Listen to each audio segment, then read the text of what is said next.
400원짜리 초코파이와 650원짜리 커스터드 과자를 사무실 냉장고에서 꺼내 먹은 혐의로 기소된 전북 완주군의 한 협력업체 직원 A씨. 항소심까지 간 이 사건 재판에서 재판장을 맡은 김도형 부장판사는 각박한데 이렇게까지 해야 하냐고 멋쩍은 표정으로 말했습니다. 앞선 수사와 재판 과정에 대한 기록을 살펴본 뒤 헛웃음을 지으며 이렇게 언급한 겁니다. A씨의 변호인은 금액이 적은 사건인데도 항소심 법정으로 가져온 건 그런 부분에서 문제가 있다고 본 것이라며 절도의 고의가 성립한다는 게 이해가 가지 않는다고 말했습니다. 사건 장소는 누구나 왕래할 수 있는 사무실이었고 음료수와 과자는 공개된 장소에 있는 물건이었다며 훔치려 했다면 초코파이와 커스터드를 하나씩만 들고 갔겠냐는 겁니다. 김 부장판사는 A씨의 행위가 악의적인 건 아니지만 법리적으로 문제될 부분이 있는지는 살펴보겠다며 1심 판결이 나왔으니 항소심에서도 절도 혐의가 성립되는지 따져보겠다고 밝혔습니다. A씨는 지난해 1월 회사 내 사무실 냉장고에 있던 초코파이와 커스터드를 꺼내 먹은 혐의로 재판을 받고 있습니다. A씨는 평소 물류회사의 탁송기사들이 냉장고에 간식이 있으니 먹어도 된다고 했다고 주장했지만 검찰은 절도 혐의로 기소했고 1심 재판부도 절도에 고의가 있다며 벌금 5만 원을 선고했습니다.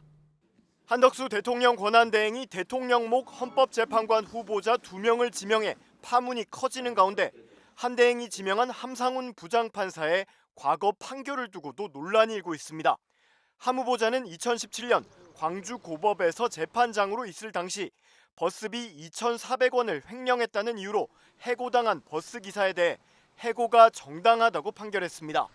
해당 사건의 버스기사 이 씨는 2014년 1월 현금으로 차비를 낸 손님 4명의 버스비 46,400원 중 2,400원을 빼고 회사에 입금했다는 이유로 징계를 받아 17년간 다닌 직장에서 해고됐습니다. 이 씨는 단순 실수였고 설령 횡령이라 하더라도 2,400원 때문에 해고당하는 건 너무 가혹한 처분이라며 무효 소송을 내 1심에서 복직 판결을 받았습니다. 그러나 항소심을 맡은 함 후보자는 이 씨가 운송 수익금과 관련해 징계 처분을 받은 전력이 없고 횡령액이 소액이라 하더라도 횡령 행위는 고용관계를 계속할 수 없을 정도의 사유에 해당한다며 해고는 정당하다고 판시했습니다. 이를 두고 너무 가혹한 법 적용이라며 2,400억 횡령은 봐주는 법원이 2,400원 횡령은 해고하냐 등 사법부를 향한 비판까지 제기됐지만 함 후보자의 판결은 대법원에서 그대로 확정됐습니다. 앞서 윤 전 대통령이 정부 출범 후 첫 대법관 후보로 지명한 오석준 대법관도 이와 유사하게 버스비 800원을 횡령한 버스기사의 해고가 정당하다고 판결한 사실이 알려져 논란이 됐습니다. 오 대법관은 당시 인사청문회에서 교감 뇌물 500만 원 사건과 2억 7천만 원 연구 용역 자금을 횡령한 대학 교수, 피의자에게 85만 원 접대를 받은 검사 등은 구제해주는 판결을 했던 사실이 드러나 비판을 받기도 했습니다. 자판기 커피를 마시려고 승객이 낸 요금 중 800원을 꺼내 쓴 버스기사.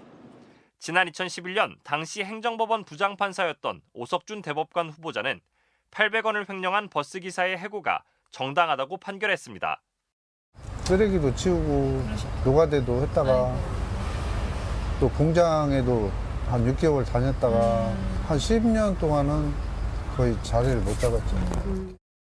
오석준 후보자의 인사청문회에선 이 판결에 대한 질타가 종일 이어졌습니다. 대법관의 가장 중요한 자질로 균형감을 말씀하셨습니다.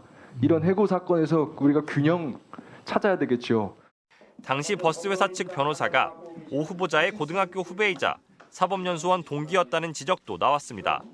또 오 후보자가 85만 원어치 향응을 받은 검사를 면직해선 안 된다고 판결한 사건과 비교하며 형평성을 지적하기도 했습니다.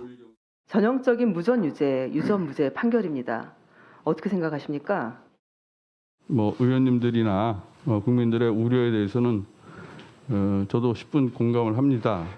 서울대 법대 1년 선배인 윤석열 대통령과의 친분 관계도 도마에 올랐습니다. 오 후보자는 윤 대통령 자택 인근 술집에서 함께 술을 마셨냐는 질의에 대해 만나 술을 마실 수는 있는 사이지만 대법관 지명과는 무관하다고 선을 그었습니다. 대통령과의 친분에 의해서 영향을 받았다거나 그럴 수가 없는 것이기 때문에 또 법무부 장관 산하의 인사정보관리단이 대법관이나 헌법재판관 후보자를 인사검증해선 안 된다는 입장도 분명히 밝혔습니다. 대법관 임명에는 국회 동의가 반드시 필요합니다. 여야는 청문보고서 채택 여부를 논의해 결정하고 이후 청문보고서가 채택되면 국회 본회의에서 동의 여부를 표결하게 됩니다. MBC 뉴스 정상빈입니다.